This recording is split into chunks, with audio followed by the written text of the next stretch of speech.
Voy con Luis Soriano, hablando con Derechos Humanos. Luis, ¿cómo te va? Excelente martes. ¿Qué pones en la mesa? Hola, muy buenos días. Saludos a ti, Toño, y a todo tu auditorio. Y saludos también al camarada David Márquez, que ahí anda contigo.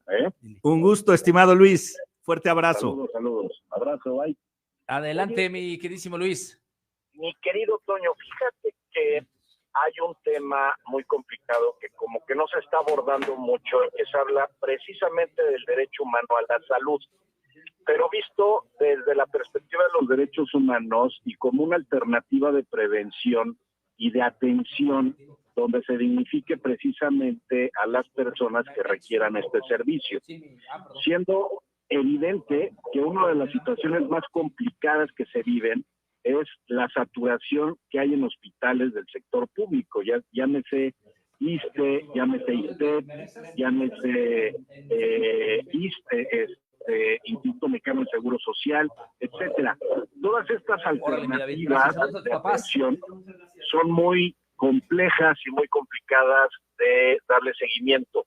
Y solamente es el Estado y la Federación quienes atienden precisamente el tema del sector salud.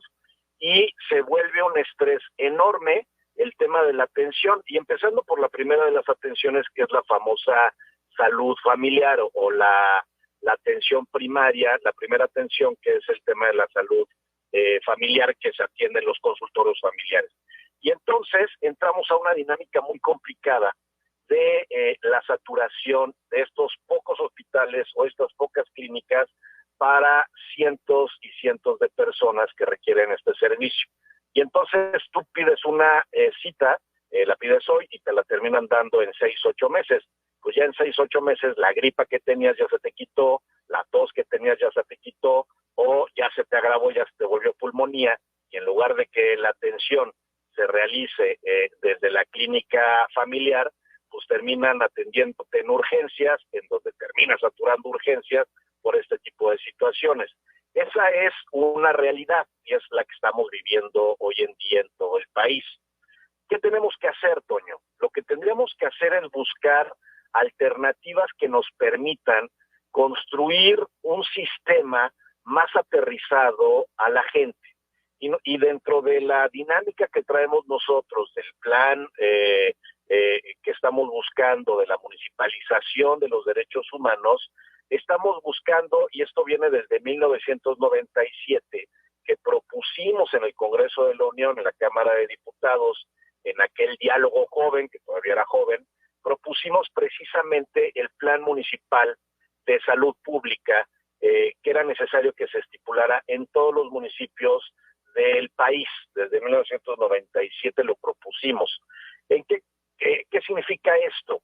Que los municipios atiendan esta situación de manera directa, por lo menos lo que es la primera atención, que es la salud, que es la clínica familiar, que es la primera de las atenciones en donde se sobresatura generalmente el servicio de salud en los diferentes hospitales y centros hospitalarios. Esto ayudaría mucho a que el sistema de salud estatal o el sistema de salud a nivel nacional descansara o se desestresara en el tema de los servicios médicos que dan en estos temas. ¿Tú cómo lo ves, mi querido Toño? No, el sistema de salud debe de ser de vital importancia para todos, mi queridísimo Luis, auditorio. Siempre, siempre la salud debe de ser por delante, pero bueno, no vamos a arañar ni a Dinamarca ni por nada. Sí, no es el tema del comparativo. Bueno, Dinamarca es un país muy pequeño en espacio, en territorio, en población, y además no es tan diverso como lo es nuestro país, ¿no? O sea, inclusive culturalmente nosotros tenemos, por lo menos, imagínate, nada más en el estado de Puebla, tenemos 7 tipos de culturas diferentes de pueblos originarios, en donde la forma de cómo ven la salud, de cómo ven la vida, es totalmente diferente una de la otra.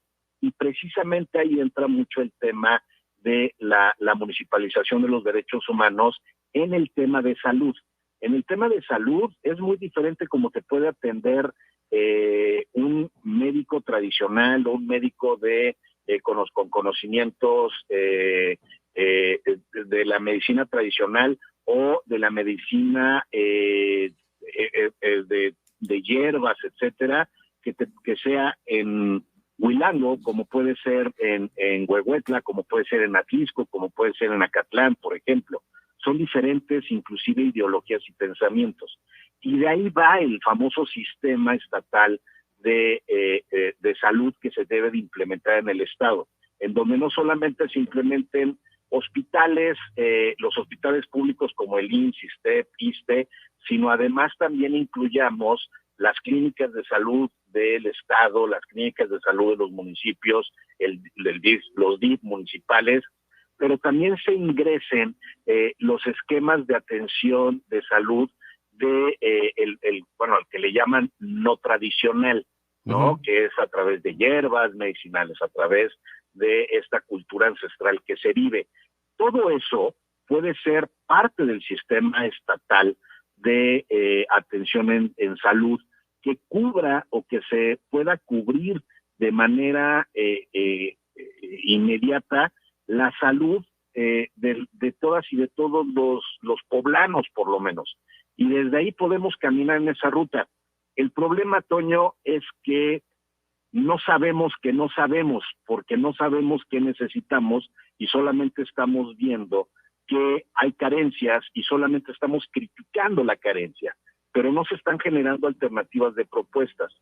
Tenemos un buen secretario de salud en el estado de Puebla, ¿no? Sí. Lo que no tenemos es un buen sistema de salud integral en donde los 217 municipios del estado aporten su grano de arena desde el tema de salud. Y esto no pasa, Toño, porque el artículo 115 constitucional no dice que los municipios tengan la obligación de atender el tema de salud. Es de competencia estatal, cuando tendría que ser desde la competencia municipal, estatal, federal, y incluso tener que integrar a los hospitales privados a esta dinámica, dándoles facilidades fiscales, otorgándoles deducibles de impuestos y poder generar este tema de 20 o 30% de los hospitales privados que den el servicio de salud gratuita o de salud de bienestar a cambio de estos tipos de incentivos, ¿no? Deducibles de impuestos, etcétera, etcétera, los pueden llegar a integrar a todo esto. No afecta, al contrario, termina beneficiando a toda la población, pero este tipo de cosas, pues no sé por qué no se toman en cuenta o no se consideran, ¿no? ¿Tú cómo ves? Sí, sin duda, sin duda. A ver, ¿tú cómo observas que en Puebla venga enlazado con la Secretaría de Salud Federal? Es decir, que el sistema, que el mecanismo de salud se integre a nivel federal, el tema de salud poblano. Mira, los sistemas de salud en el estado, en el país, están integrados a nivel estatal por dos áreas, por la delegación federal, en donde hay funcionarios públicos federalizados que dependen de la Secretaría de Salud Federal. Aquí en el estado de Puebla sí los tenemos, y tenemos la Secretaría de Salud del Estado, que es con plazas y recursos estatales, muy parecido a lo que es la SEP, ¿no? Con los maestros federalizados y los maestros del estado. Es más o menos similar el tema de salud en el estado, en el país. El tema es que y generalmente el mismo titular de la Secretaría de Salud del Estado es el delegado de la Secretaría de Salud a nivel federal. ¿Cuál es el problema? El problema es que se sigue viendo al país o a la administración pública del país desde el centralismo. O sea, todas las decisiones que se toman a nivel nacional, no se toman al revés la pirámide, en donde se busque construir desde la base de las localidades para poder potencializar las acciones y políticas públicas desde la base de la famosa teoría del caos, ¿no? Que es la que va integrando todo de manera armónica, sin necesidad de tener una estructura piramidal, sino lo están haciendo tradicionalmente y hasta la fecha desde una estructura piramidal. Y así no funcionan las cosas en el país. El país somos culturas muy diferentes, inclusive aquí en el municipio de Puebla tenemos 17 juntas auxiliares en donde cada una tiene una cultura totalmente diferente y estamos hablando de un municipio. Entonces, tenemos para poder integrar y para poder fortalecer nuestra cultura y nuestros derechos y dignificar nuestros propios derechos, pues necesitamos integrar todos sin lastimar ni alinear a todos en una misma lógica, sino más bien integrarnos todos desde las diferencias. Y eso no lo han podido hacer por esta lógica que se dio durante muchos años de esta cultura neoliberal o este pensamiento de alinear todo a un solo pensamiento estructural, ¿no? Sí. ¿Con qué rematas, Luis? Pues nada más pedirles a las autoridades que prioricemos más el trabajo desde lo local. La municipalización de los derechos humanos va más allá de solamente buenos deseos, va en la ruta precisamente de que la educación, la salud, el deporte, la prevención se trabajen desde la base y no se saturen ni se estrese a el Estado o a la Federación. Al contrario, es para relajar las acciones con todos y poder llegar ahora sí a todos desde una lógica en donde todos acepten y reconozcan y se sientan cómodos con las acciones que están haciendo y no viceversa. Correcto, perfecto. Luis Soriano, te mando un fuerte abrazo y gracias por tu participación de este martes. Abrazo fuerte a todos, a ti, a todo tu auditorio. Un abrazo, gracias. 9 de la mañana con 6 minutos.